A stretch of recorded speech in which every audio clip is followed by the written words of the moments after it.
করতে হবে বিভিন্ন তারিখে, যাই হোক। 5 নম্বর হলো প্রেমিক প্রেমিকার ভালোবাসা বা বন্ধু বন্ধুর ভালোবাসাকে বাস্তবায়ন করতে গেলে জীবনে একবার দেখা সাক্ষাৎ করতে হবে, ঠিক না বেটি? এই 5টা জিনিসের প্রয়োজন। শুনতে কেমন লাগলো এবার খুলে বলছি। আল্লাহ বলছেন, ওরে দুনিয়ার মানুষ, ওরে দুনিয়ার মানুষ, আমি আল্লাহ আমার সঙ্গে তোদের প্রেম ভালোবাসা টিকে রাখতে গেলে 5টা জিনিসের প্রয়োজন। 1 নাম্বার হলো আমাকে না দেখে না বুঝে না চিনে অন্ধের মতো বিশ্বাস করবি, আমার সঙ্গে তোদের ভালোবাসা রয়ে যাবে। আল্লাযীনা ইউমিনুনা বিল গায়বি, আল্লাহ বলছেন তারাই হলো মুত্তাকি, যারা আল্লাহকে না দেখে না বুঝে না চিনে অন্ধের মতো বিশ্বাস করেছে। জোরে বলুন সুবহানাল্লাহ। 2 নাম্বার কি বলেছিলাম? ভালোবাসাকে টিকে রাখতে গেলে কি করতে হবে? একে অন্যের জন্য একটু কি করতে হবে? সময় ব্যয় করতে হবে। আল্লাহ বলছে, বান্দারে এই পৃথিবীতে বাঁচতে গেলে, আমার সঙ্গে তোদের ভালোবাসা টিকে রাখতে গেলে কি করবি? আমার জন্য একটু সময় ব্যয় করবি। তবে সারাক্ষণ 24 ঘন্টা দিতে হবে না, দিনে 5 বার ফজর, জোহর, আসর, মাগরিব, এশা 10 মিনিট করে 24 ঘন্টায় 50টা মিনিট সময় দিবি। যেখানেই তুই সময় পাবি, নিরালা জায়গায় হোক আর সমাজের মাঝখানে হোক, আমার জন্য একটু সময় দিবি, অর্থাৎ নামাজটা আদায় করবি, আমার সঙ্গে তোদের ভালোবাসা টিকে থাকবে। 3 নাম্বার কি বলেছিলাম? ভালোবাসাকে বাস্তবায়িত করতে গেলে কি করতে হবে? একে অন্যের জন্য একটু শুকাতে হবে। আল্লাহ বলছে, শোন, 12 মাসে বছর 11টা মাস পেট ভর্তি করে খাবি, আর একটা মাস সেই শবে সাদেক থেকে শুরু করে মাগরিবের আজান পর্যন্ত আমার জন্য একটু শুকিয়ে থাকবি, আমার জন্য একটু শুকাবি, তাহলে আমার সঙ্গে তোদের ভালোবাসাটা টিকে থাকবে। কিছু বুঝতে পারছেন কথা? 4 নাম্বার কি বলেছিলাম? ভালোবাসাকে বাস্তবায়িত করতে গেলে কি করতে হবে? একে অন্যের জন্য একটু গিফট পাঠাতে হবে, গিফট, হাদিয়া। আল্লাহ বলছে, শোন, আমি আল্লাহ তোকে অর্থ দিয়েছি অনেক, শতকরা 2.5 টাকা জাকাত দিবি, গরিব ফকির এতিম মিসকিনদের দান খয়রাতগুলো করবি। আর শুধু তাই নয়, তুই আলাউ পোলাও করে খাচ্ছিস, পাশের গরিব ভাইটা ওরও একটু দান করবি। শুধু তাই নয়, 1 মাস রোজা রাখার পরে ঈদুল ফিতরের নামাজ পড়তে যাওয়ার আগে গরিব ফকির এতিম মিসকিনদেরকে ফেতরাটা দিয়ে ওদের খুশি রাখবি। আমি আল্লাহ আমার সঙ্গে তোদের প্রেম ভালোবাসা টিকে থাকবে। 5 নাম্বার কি বলেছিলাম? ভালোবাসাকে বাস্তবায়িত করতে গেলে কি করতে হবে? জীবনে একবার দেখা করতে হবে। আমার রাসূল বলছেন, ওরে দুনিয়ার মানুষ, এই প্রথম 4টে কাজ যদি তোরা ঠিক মতো করিস, কিয়ামতের মাঠে আল্লাহর সঙ্গে তোদের দিদার হয়ে যাবে। আসুন, আল্লাহ বলছেন, নবী, ইন্নামা তুনজিরুল্লাযিনা ইয়াখশাউনা রাব্বাহুম বিল গায়বি, নবী তুমি তাদেরকে ভয় দেখাও যারা আল্লাহকে ভয় করে। আমার বাপেরা, আল্লাহর ভয় করুন। পৃথিবীতে কোনো ব্যক্তি বস্তুর ভয় না করে আল্লাহর ভয় করুন। আর মুমিন ব্যক্তি একমাত্র আল্লাহকেই ভয় করে, ঠিক না বেঠিক? একমাত্র আল্লাহকে ভয় করে, অন্য কারোর ভয়, মৃত্যুর ভয় মুমিন করে না। মুমিন মরে একবার, কবার? মুমিন মরে একবার, আর মুনাফিক মরে শতবার। মুমিন মরে একবার আর মুনাফিক মরে শতবার। এই মুনাফিক শব্দটা এখন মুখ থেকে বেরোলো, বাবা একটু শুনে নিন, মুনাফিকের ব্যাখ্যাটা একটু করে দিই। মুনাফিক হলো 2 রকমের। কত রকম বাবা? 2 রকম। একটা হলো কি? বিশ্বাসগত মুনাফিক, কার্যগত মুনাফিক। মুনাফিক ফিল ঈমান আর মুনাফিক ফিল আমাল। বিশ্বাসের দিক থেকে মুনাফিক, এর অনেকগুলো ভাগ আছে। আর কাজের দিক থেকে, আমলের দিক থেকে মুনাফিক, আমলের দিক থেকে মুনাফিকের 5টা ভাগ। কটা? 5টা। কি? 1 নাম্বার, কথায় কথায় মিথ্যা কথা বলে যে লোক, ও লোকটা হলো মুনাফিক। 2 নাম্বার, ওয়াদা করলে খেলাপ করবে, ওই লোকটা হলো মুনাফিক। 3 নাম্বার, আমানতের খেয়ানত করবে যে, মুনাফিক। আচ্ছা বাপেরা, আমরা আমানত বলতে কি বুঝি? টাকা আমানত বুঝি না? শোনেন, আমানতের 5টা ভাগ। কটা? 5টা। কি? টাকা আমানত, জায়গা আমানত, ব্যক্তি আমানত, বস্তু আমানত, কথা আমানত। 5 রকম আমানত। শুধু ভাববেন না টাকা দিয়ে আমানত না, আরো 5 রকম ভাগ আছে। একটা হলো টাকা আমানত, আমি কিছু টাকা এই ব্যক্তির কাছে রাখলাম, উনি করলেন কি? খেয়ানত করে দিলেন, টাকা আমানত খেয়ানত করলেন। এবার আসছি, আমি ওনার কাছে একটা বস্তু রাখলাম, উনি সেটাকে নষ্ট করে দিলেন, তাহলে বস্তু আমানত, খেয়ানত করলেন।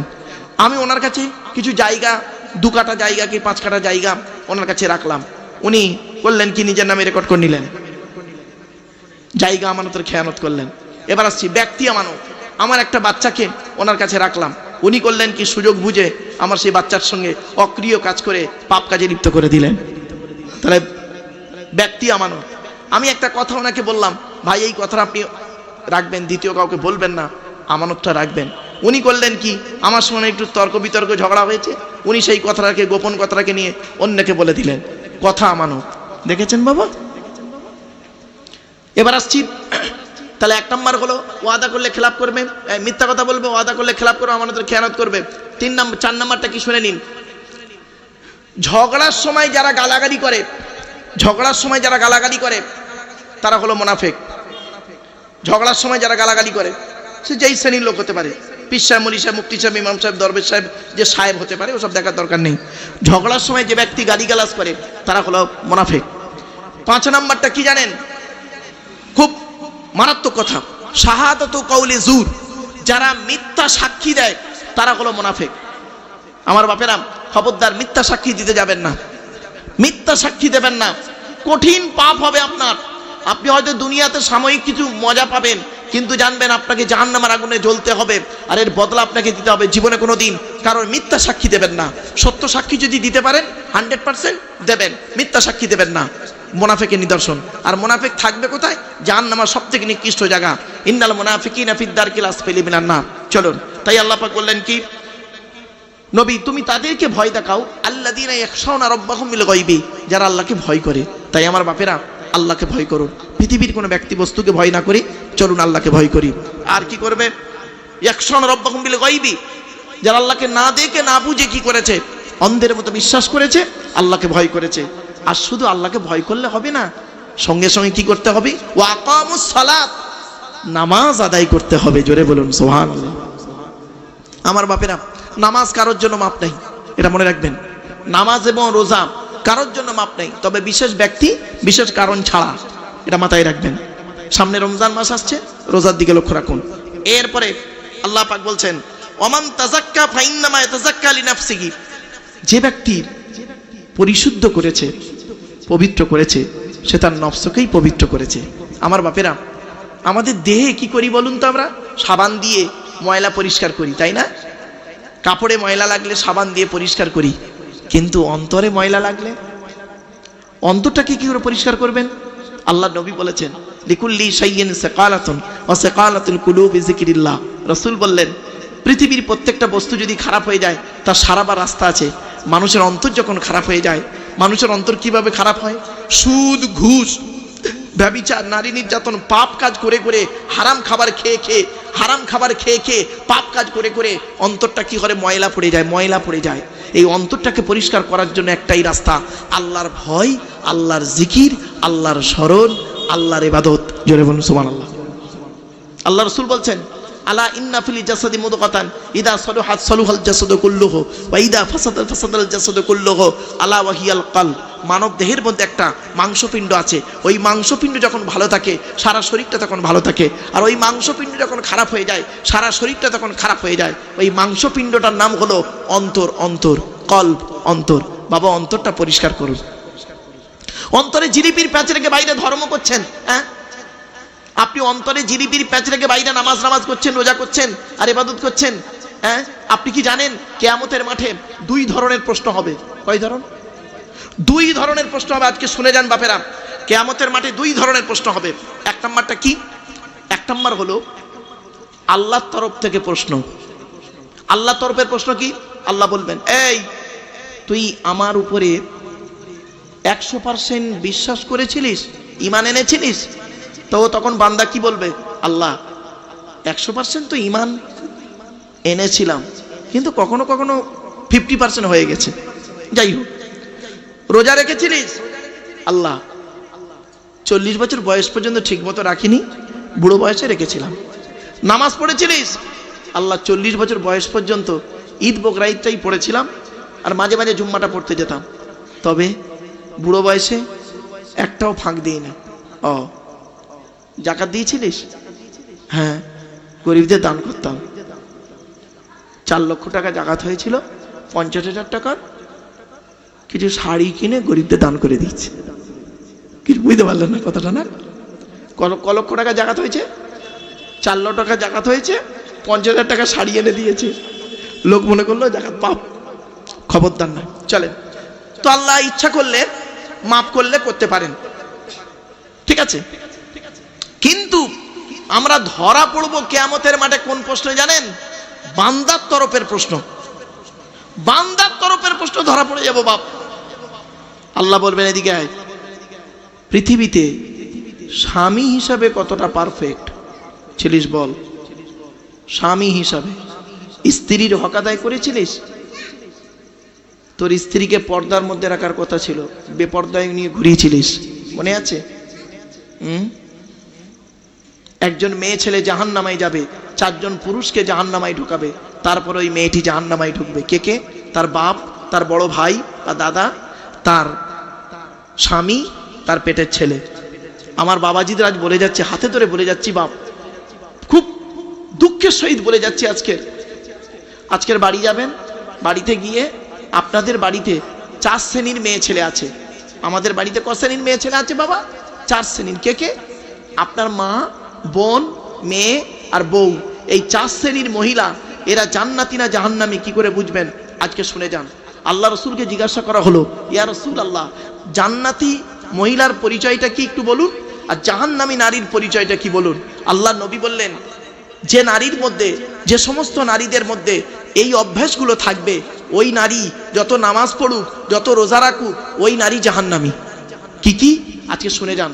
1 নম্বর নবীজি বললেন, ওই নারী জাহান্নামী, ওই মেয়ে ছেলে জাহান্নামী যে নারী তার স্বামীর সঙ্গে যখন কথা বলে মেজাজ দিয়ে কথা বলে। কি বলল? ওই নারী জাহান্নামী যে নারী তার স্বামীর সঙ্গে যখন কথা বলে মেজাজ দিয়ে কথা বলে। অনেক মেয়ে ছেলে আছে দেখবেন 5 ওয়াক্ত নামাজ পড়ে, রোজা রাখে, স্বামীর সঙ্গে ভালোভাবে কথা বলে না। গ্রামের সমস্ত লোকের সঙ্গে কথা বলে ভালোবাসায়, আর স্বামীর সঙ্গে কথা বলে মেজাজ গরম। শুনে রাখবেন, আল্লাহ রসুল বলেছেন, যে নারী স্বামীকে দেখতে পারে না, স্বামীর প্রতি অসন্তুষ্ট, স্বামীকে দেখতে পারে না, খিটখিটে মেজাজ দেখায়, যে নারী স্বামীর সঙ্গে মেজাজ দিয়ে কথা বলে, জানবে ওই নারীকে শয়তান ঘিরে ফেলেছে। শয়তান ঘিরে ফেলেছে। একটা নারীর জন্য আল্লাহ দেয়া নিয়ামত হলো তার স্বামী। আল্লাহ দেয়া নিয়ামত হলো তার স্বামী। বাবা, এই ওয়াজগুলো সাধারণত হয় না, তবে আমি বলে যাচ্ছি। 1 নম্বর হলো ওই নারী জাহান্নামী যে নারী তার স্বামীর সঙ্গে যখন কথা বলে মেজাজ দিয়ে কথা বলে। আপনার বাড়িতে যাবেন, এটা আপনার মা হতে পারে, আপনার বোন হতে পারে, আপনার মেয়ে হতে পারে, আপনার স্ত্রী হতে পারে। আপনি বাড়ি যাবেন, আপনার মা যদি আপনার বাপের সঙ্গে মেজাজ দিয়ে কথা বলে, আপনার দায়িত্ব হলো মাকে বোঝানো, মা খবরদার আব্বার সঙ্গে মেজাজ দিয়ে কথা বলে তুমি তোমার ইমানটাকে নষ্ট করো না। আপনার বোন যদি এরকম আচরণ করে, বোনাইয়ের সঙ্গে, দুলাভাইয়ের সঙ্গে যদি মেজাজ দিয়ে কথা বলে, আপনি কেমন ভাই বলতে পারেন না? এই গলা নামিয়ে কথা বল, এইটুকু ক্ষমতা নেই আপনার? আপনাকে তো কিয়ামতের মাঠে জবাব দিতে হবে। আপনি ধর্ম করতে বসেছেন? আপনি যদি বাপ হন, আপনার মেয়ে যদি আপনার জামাইয়ের সঙ্গে মেজাজ দিয়ে কথা বলে, সত্যিকারের যদি জন্মদাতা বাপ হয়ে থাকেন, আর সত্যিকারের যদি আল্লাহর ভয় থাকে আপনার মধ্যে, আপনি আপনার মেয়েকে বলুন, এই স্বামীর সঙ্গে কথা কিভাবে বলতে হয় জানিস না? আর আপনি কি করেন? সেটা করেন না। আরো বরং মেয়ের পক্ষ নিয়ে জামাইয়ের বিরুদ্ধে মিনাখা থানায় বধূ নির্যাতন কেস করছে। আপনি ভাবলেন এত সহজে আপনি জান্নাত পেয়ে যাবেন? সহজ নয়। এবার আসছি 2 নাম্বার, ওই মেয়ে ছেলে জাহান্নামী যে মেয়ে ছেলে তার স্বামীর দুর্নাম বদনাম অন্যের কাছে করে বেড়ায়। 3 নাম্বার, ওই মেয়ে ছেলে জাহান্নামী যে মেয়ে ছেলে স্বামীর অবর্তমানে নিজের সতীত্বকে পরকীয়ায় লিপ্ত করে। ওই নারী জাহান্নামী যে নারী স্বামীর পরিবারের সঙ্গে খারাপ আচরণ করে। স্বামীর পরিবারকে, স্বামীর বাপ, স্বামীর মা, স্বামীর ভাই, স্বামীর বোন, এই স্বামীর পরিবারের সঙ্গে যে নারী খারাপ আচরণ করে, ওই নারী জাহান্নামী, যত রোজা রাখুক, যত নামাজ পড়ুক। এরপরে আসছি, ওই নারী জাহান্নামী যে নারী তার স্বামীকে বলে, তোমার সঙ্গে বিয়ে হয়ে আমার জীবন নষ্ট হয়ে গেছে, তুমি আমাকে কি দিয়েছো? তোমার সঙ্গে আমার মতো মেয়ে বলে তোমার জীবনটা বেঁচে গেছে, আমার মতো বিয়ে বলে তুমি উদ্ধার হয়ে গেলে, ইত্যাদি ইত্যাদি প্রশ্ন করে স্বামীকে। এরপরে বলা হয়েছে, ওই নারীর প্রতি আল্লাহর গজব পড়বে যে নারী বিনা কারণে স্বামীর বিছানা ত্যাগ করে অন্য বিছানায় রাত কাটায়। ওই নারী যত নামাজ পড়ুক, যত রোজা রাখুক, ওই নারী জাহান্নামী। বাবা, বাড়িতে গিয়ে ভাববেন, আপনার মেয়ের মধ্যে যদি এই অভ্যাস থাকে, পরিবর্তন করুন। কিয়ামতের মাঠে আপনাকে ধরা হবে আপনি স্বামী হিসেবে কতটা পারফেক্ট। 2 নাম্বার ধরা হবে আপনি বাপ হিসেবে কতটা পারফেক্ট। 3 নাম্বার ধরা হবে আপনি ছেলে হিসেবে কতটা পারফেক্ট। বাপের হক আদায় করেছেন, মায়ের হক আদায় করেছেন। তারপরে ধরা হবে 4 নাম্বার, ভাই হিসাবে কতটা পারফেক্ট। বাপ মারা গেছে, ভাই বেঁচে আছে, সম্পত্তিগুলো দিয়েছেন, ফারাইজি অংশ দেননি। শুধু তাই না, আরো ধরা হবে আপনি মামা হিসাবে কতটা পারফেক্ট, আপনি খালু হিসাবে কতটা পারফেক্ট, আপনি দুলাভাই হিসাবে কতটা পারফেক্ট, আপনি জামাই বাবু কি বলেন, আপনারা জামাই বাবু বলেন নাকি, ফুপুর বরকে কি বলেন, জামাই বাবু হিসেবে কতটা পারফেক্ট। তারপরে শুনবেন, আর দুটো একটু শুনে যান দয়া করে, দাদু হিসাবে কতটা পারফেক্ট। দাদু, দাদু আপনারা কি বলেন, দাদু বলেন তো, বাপের বাপকে কি বলেন, দাদু। আমরাও দাদু বলি, আমরা দাদা বলি, যাই হোক দাদা দাদু একই বাবা। দাদা হিসাবে, দাদু হিসাবে কতটা পারফেক্ট।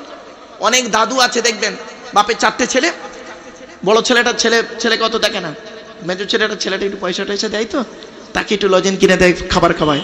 দাদু হওয়া খুব কঠিন, কিয়ামতের মাঠে আপনাকে ধরবে, আল্লাহ ধরবেন। তারপরে আসছি লাস্ট, নানা হিসাবে কতটা পারফেক্ট আপনি। আজকের বাড়িতে গিয়ে বালিশে মাথা দিয়ে এই চিন্তাটি করবেন, বাড়ি থেকে ভাববেন। চলুন, তাই আল্লাহ পাক বললেন, ওমান তাযাক্কা ফাইন্নামা ইয়াতাযাক্কা লিনাফসিহি, যে ব্যক্তি পবিত্র করেছে সে তার নফসকেই পবিত্র করেছে। পবিত্র কাকে বলে? শুধু ওই সাবান দিয়ে ডলা না, এই জিনিসগুলোকে পরিবর্তন করুন। পাপ কাজ থেকে, হারাম খাবার বর্জন করুন, হালালকে গ্রহণ করুন, পাপ থেকে দূরে সরে থাকুন। একটা কথা বারে বারে বলছি, পাপ থেকে দূরে সরে থাকুন। মানুষের উপকার করতে না পারলে ক্ষতি করতে যাবেন না।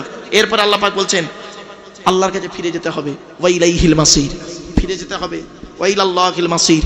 আল্লাহ পাক বলছেন, আমার কাছে তোদের ফিরে আসতে হবে, পালাবার কোনো রাস্তা নাই। আল্লাহ পাক বলছেন, কুল, নবী তুমি বলো, ইন্নাল মাউতাল্লাযী তাফিররুনা মিনহু, মরণ থেকে তোরা কোথায় পালাবি, ফাইন্নাহু মুলাকিকুম, মরণ তোদের আচানক গিয়ে ধরবে, বুঝতেও পারবি না। সুম্মা তুরাদ্দুনা ইলা আলিমিল গায়বি ওয়াশ শাহাদা, আর মৃত্যুর পরে আমি আল্লাহ আমার কাছে তোদের ফিরে আসতে হবে। আসার পরে কি করবো জানিস, ফায়ুনাব্বিউকুম বিমা কুনতুম তা'মালুন, পৃথিবীতে যা কাজগুলো করেছিস সব খবর তোদের দিয়ে দেবো। এরপরে আল্লাহ পাক বলছেন, শুনে নিন, আল্লাহ পাক বলছেন, ওয়ামা ইয়াস্তাবিল আ'মা ওয়াল বাসীর, চোখওয়ালা আর অন্ধ দুটো এক হতে পারে না, ঠিক না বেঠিক? যাদের চোখ আছে তারা বুঝে নেবে, যাদের জ্ঞান আছে, বিবেক আছে, বুদ্ধি আছে, তারা বুঝে নেবে। আর যাদের চোখ নাই, অন্ধের মতো শুনেও না শোনার ভান করে চলে, ওরা হলো অন্ধ, ওদের কোনো দাম নেই। আল্লাহ পাক বললেন, ওয়ামা ইয়াস্তাবিল আ'মা ওয়াল বাসীর, একটা কাফির আর মুমিন দুটো কোনোদিন এক হতে পারে না, ঠিক না বেঠিক? কাফির অস্বীকারী, আল্লাহর কোরআন নবীর হাদিসকে অস্বীকারী হলো কাফের, আল্লাহকে নবীকে অস্বীকারী হলো কাফের। সে আর যে আল্লাহ নবীকে বিশ্বাস করে, দুটো এক হতে পারে না। তাই আল্লাহ বলছেন, ওমা ইস্তাবিল আ'মা ওয়াল বাসীর, চোখওয়ালা আর অন্ধ দুটো এক নয়। চোখ কাদের আছে? মুমিনের হলো চোখ, মুমিন বিবেক বুদ্ধি দিয়ে কাজ করে। আর যাদের চোখ নেই, চোখ থাকতে অন্ধ, ও চোখের কোনো দাম নেই। চলুন, ওয়ালা যুলুমাতু ওয়ালান নূর, অন্ধকার আর আলো দুটো এক নয়, অন্ধকার আর আলো দুটো কোনোদিন এক নয়। এরপর আল্লাহ পাক বলছেন, ওয়ালা জিল্লু ওয়ালাল হারুর, ছায়া আর রৌদ্র দুটো এক নয়।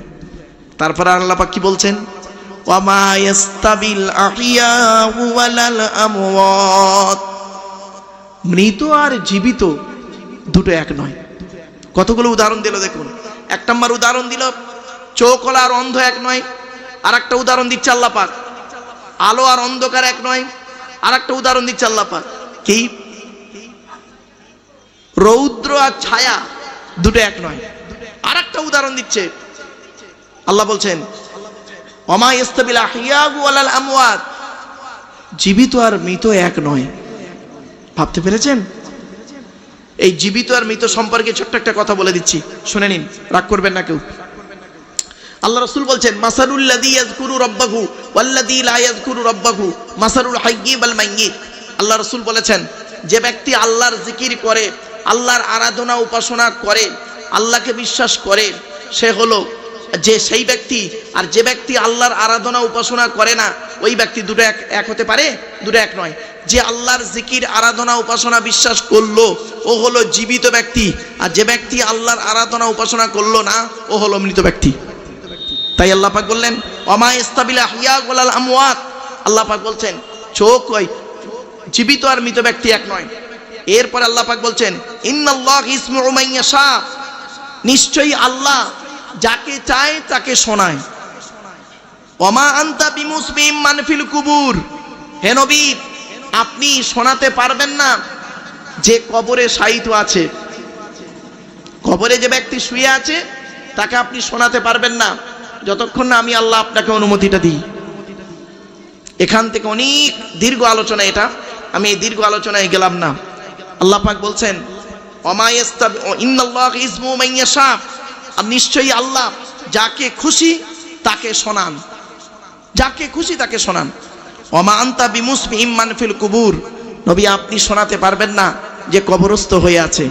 এরপর আল্লাহ পাক বলছেন ইন আনতা ইল্লা নাযীর, আপনি কেবলমাত্র একজন ভয় দেখানেওয়ালা। আপনি মানুষের কাছে আপনাকে পাঠিয়েছি। ওমা আরসালনাকা ইল্লা বাশীরা ওয়া নাযীরা, আমি আপনাকে শুধু বাশীর ও নাযীর করে পাঠিয়েছি, সুসংবাদদাতা, ভয় দেওয়া। জাহান্নামার ভয় দেখাবেন, জান্নাতের সুসংবাদ দেবেন, এজন্যই আমি আল্লাহ আপনাকে পাঠিয়েছি। সুতরাং আপনি মানুষকে এটাই বলুন ইন আনতা ইল্লা নাযীর, আপনি কেবলমাত্র শুধু মানুষকে ভয় দেখাবেন, জাহান্নামার ভয়টা তাদেরকে দেখান। আর আল্লাহ বলছে ইন্না আরসালনাকা বিল হাক্কি বাশীরা ওয়া নাযীরা, নিশ্চয়ই আমি আল্লাহ আপনাকে প্রেরণ করেছি সত্যের উপরে, আর বাশীরা ওয়া নাযীরা যেটা বলছিলাম সুসংবাদদাতা এবং ভয় দেখানেওয়ালার জন্য। ওয়াইম মিন উম্মাতিন ইল্লা খালা ফিহা নাযীর, এমন কোনো মানুষ নেই যে তাকে ভয় দেখানোর জন্য আমি আল্লাহ পাঠাইনি পৃথিবীতে। এজন্য আল্লাহ রাব্বুল আলামিন মানুষকে হেদায়েতের জন্য যুগে যুগে নবী রাসূল পাঠিয়েছেন, কিতাব পাঠিয়েছেন। আমরা সেগুলোকে শুনেছি কিন্তু আমল করিনি, বুঝেছি আমল করিনি। আমাদের সমস্যা হলো ওই জায়গাটায় আমলের অভাব হলো আমাদের। তাই আল্লাহ রাব্বুল আলামিন বলছেন ওয়া ইউকাযযিবুকা ফাকাদ কাযযাবাল্লাযীনা মিন ক্বাবলিহিম, তারা যদি আপনাকে মিথ্যা বলে, আল্লাহ বলছেন নবীকে, নবী তারা যদি আপনাকে মিথ্যা বলে তাহলে আপনি কি করবেন?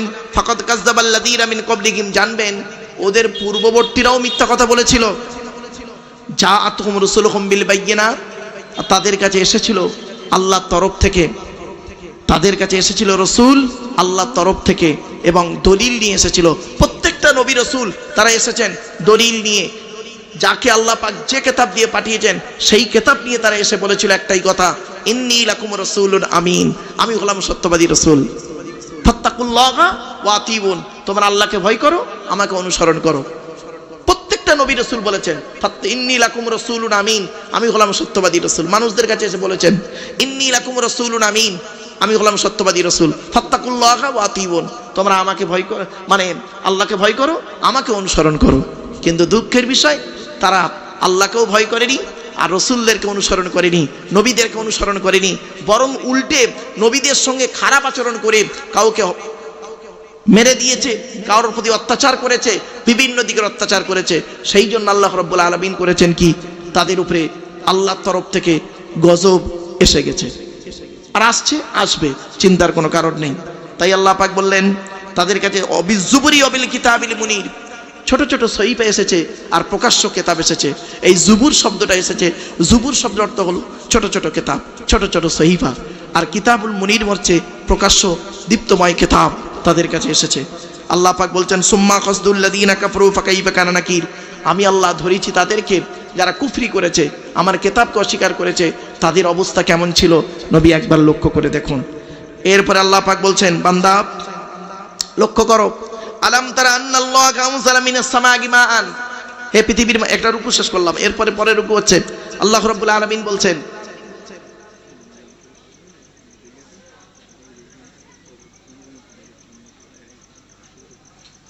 আমার বাপেরা, যাই হোক আপনাদের কাছে পরবর্তী বক্তা এসে গেছেন, আর কয়েক মিনিটের মধ্যে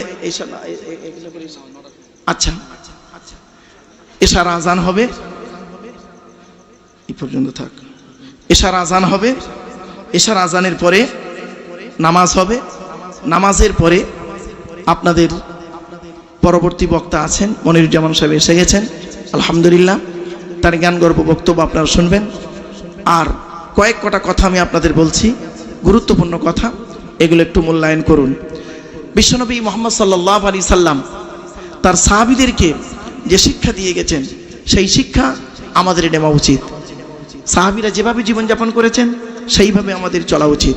তাই আপনাদেরকে আমি অনুরোধ করে কয়েক কটা কথা বলে যাচ্ছি, গুরুত্বপূর্ণ কয়েক কটা কথা। 10টা হারাম কথা একটু দয়া করে শুনে নিন।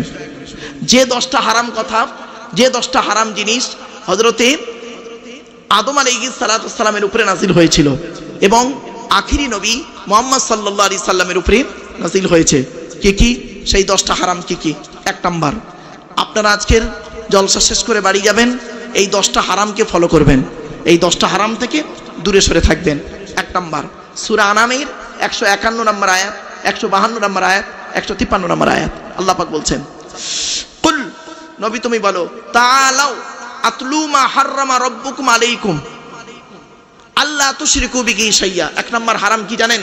আল্লাহ বলছেন, নবী তুমি বলো, তাআলাউ, তোমরা এসো, আতলু মা হাররামা রাব্বুকুম আলাইকুম। আল্লাহ পাক বলছেন, নবী তুমি বলো, আমি তোমাদেরকে তেলাওয়াত করে শোনাবো আল্লাহ পাক কি কি তোমাদের উপরে হারাম করেছে।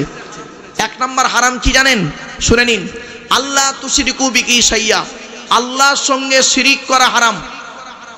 খবরদার নয় বাপের, আজকের বলে যাচ্ছি, যখনই দেখবেন যে কোনো জায়গায় যাবেন, যে কোনো কাজ করবেন, শিরিকের গন্ধ আছে, শিরিকের গন্ধ আছে, সেখান থেকে সরে আসবেন। শিরিকের গন্ধ।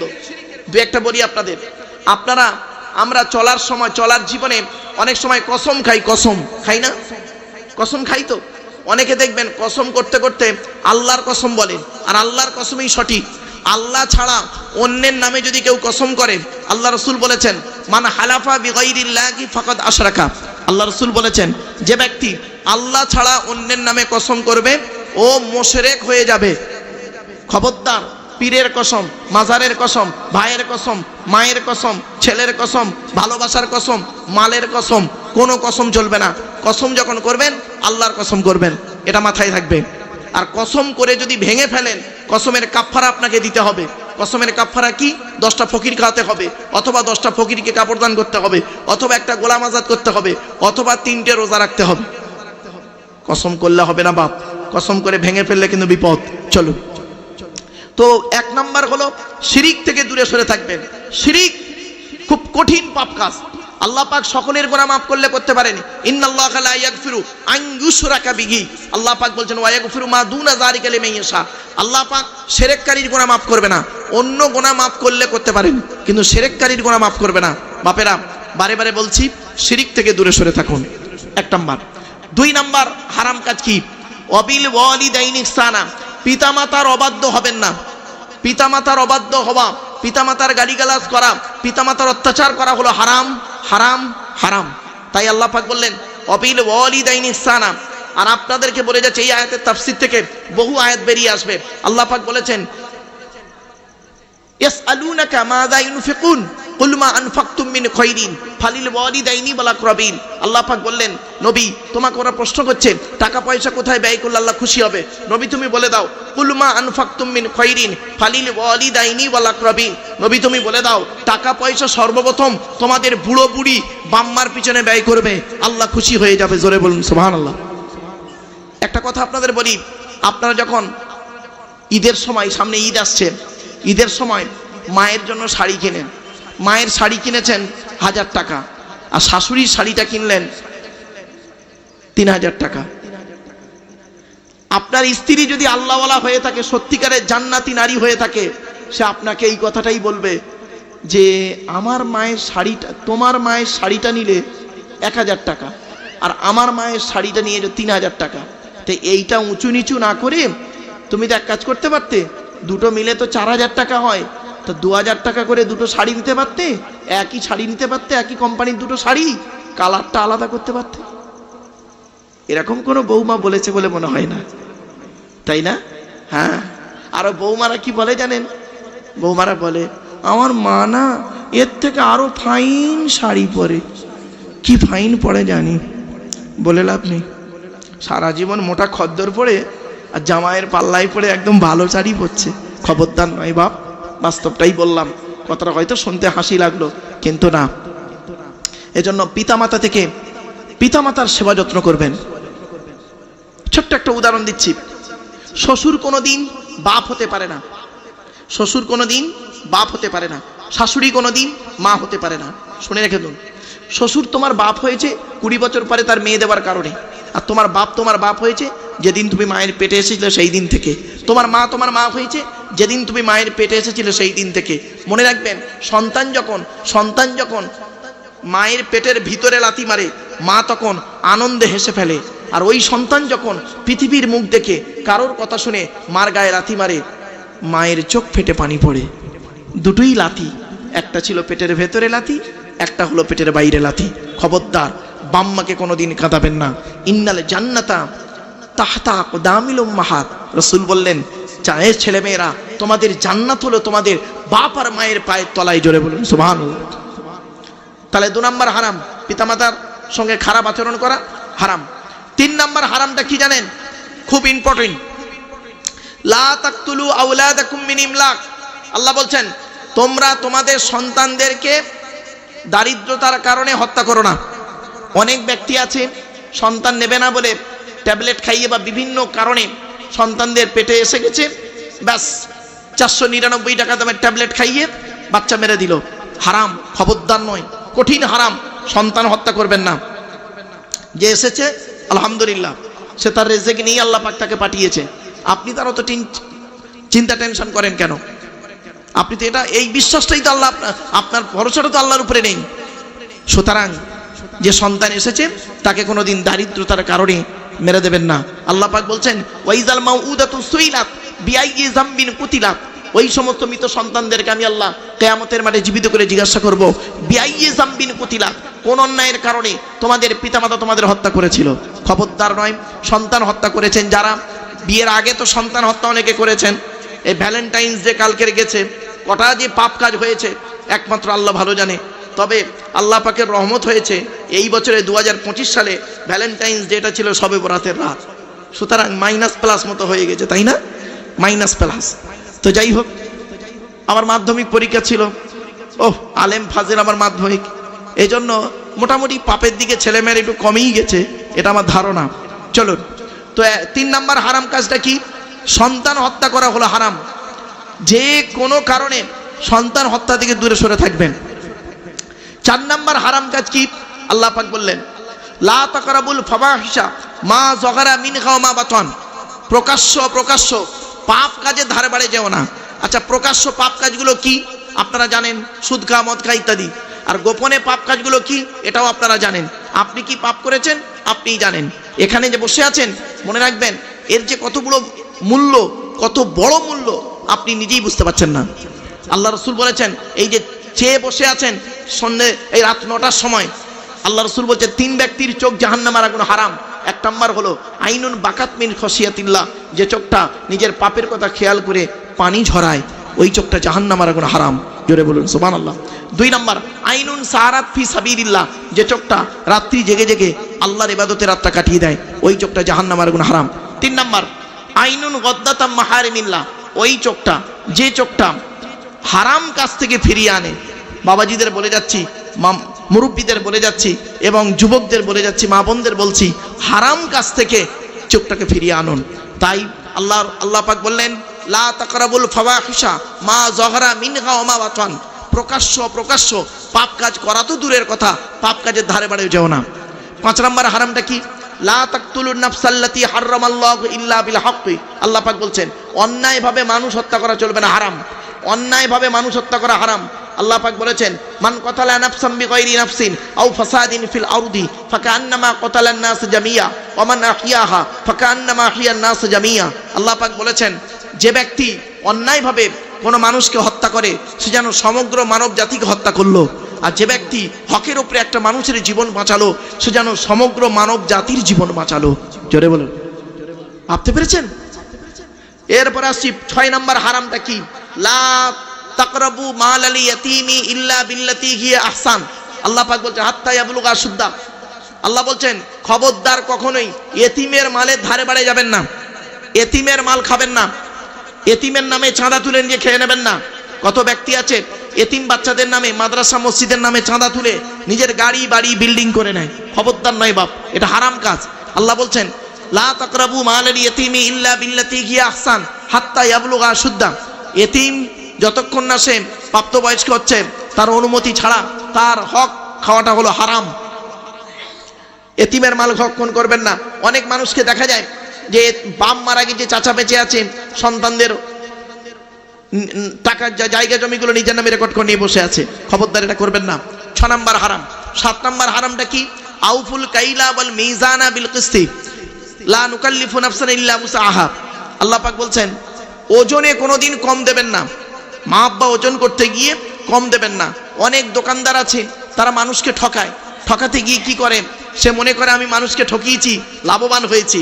আল্লাহ বলে বোকা, তুমি ঠকিয়েছো, তোমাকেও ঠিক ঠকতে হবে। ওয়াইলুল লিল মুতাফফিফিন আল্লাযীনা ইযা ইক্তালু আলান নাসি ইস্তাওফুন। খবরদার, ওজনে কম দেবেন না। যারা ওজনে কম দেয় তাদের প্রতি আল্লাহর গজব। খবরদার, ওজনে কোনোদিন কম দেবেন না, ঠকিয়ে ব্যবসা করবেন না। ব্যবসা যখন করবেন হালাল ব্যবসা করবেন, সঠিক ব্যবসা করবেন এবং ন্যায়ভাবে ব্যবসা করবেন, আল্লাহ আপনার বরকত দেবে। এরপর আল্লাহ পাক বলছেন ওয়াইদা কুলতুম ফাদিলু ওয়ালাউ কানা যা কুরবা। আল্লাহ পাক বলছেন যখন তুমি কথা বলবে ন্যায্য কথা বলবে, যদিও তোমার আত্মীয় হয়। তোমার বাপ অন্যায় করেছে আর তুমি বলবো আমার বাপ ন্যায় করেছে, এটা কোনোদিন মোমেনের পরিচয় নয়। অন্যায় অন্যায়, ন্যায় ন্যায়। তোমার মা যদি অন্যায় করে অন্যায়, তোমার শাশুড়ি যদি অন্যায় করে অন্যায়, স্ত্রী যদি অন্যায় করে অন্যায়, মেয়ে যদি অন্যায় করে অন্যায়। নিজের বেলা অন্যায় নয় আর পরের বেলা অন্যায়, এটা করো না। আল্লাহ পাক বলছেন ওয়াইদা কুলতুম ফাদিলু ওয়ালাউ কানা যা কুরবা। যখন তুমি কথা বলবে ন্যায্য কথা বলবে, সেটা তোমার নিজের ব্যক্তি হোক বা অন্য ব্যক্তি হোক, ওটা দেখতে যাবেন না। আজকের এই জায়গাটায় আমরা দাঁড়িয়ে না অনেক উল্টোপাল্টা বিচার করতে গিয়ে ভালো মানুষগুলোকে জেল খাটিয়ে মেরেছি আর নিরপরাধ মানুষগুলোকে জেল খাটিয়ে মেরেছি, অপরাধীদেরকে আমরা বাইরে ছেড়ে রেখেছি। ঠিক না ঠিক? আজকের এই আয়াতটার যে কত মূল্য, এর ব্যাপক আলোচনা। এজন্য